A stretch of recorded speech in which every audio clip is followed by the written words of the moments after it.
महाराष्ट्राचे दादा अजितदादांचं विमान अपघातामध्ये निधन झालं। त्यांच्या जाण्याने या महाराष्ट्र पोरका झाला। या महाराष्ट्रामध्ये दुःखाचं सावट पसरलंय।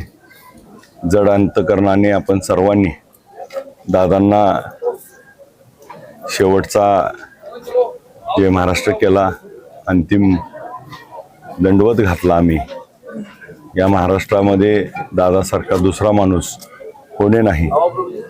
दादांना आज अस्थी श्री क्षेत्र पंढरपूर या ठिकाणी चंद्रभागा नदीमध्ये विसर्जन करण्यासाठी आले असता सर्व शोकाकुळ सर्व पदाधिकारी यांनी जड अंतकरणाने दादांच्या अस्थीचं दर्शन घेतलं आणि सर्वांनी दादांच्या आत्म्यात चिरशांती लाभो, दादांचा विचार असाच तेवत आमच्या सर्वांच्या मनात आणि दादा जसे कृतिशील नेते होते तसाच कृतीतून आम्ही आमच्या भविष्यकाळामध्ये ठेवण्याचा आम्ही सर्वजण संकल्प करून दादांच्या अस्थीचं आज विसर्जन केलंय।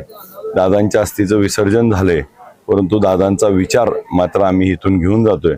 तो विचार शेवटच्या माणसापर्यंत पोहोचवण्याचं काम आम्ही सगळेजण त्या ठिकाणी प्रामाणिक करू, हीच खऱ्या अर्थानं दादांना श्रद्धांजली असेल। ओम शांती।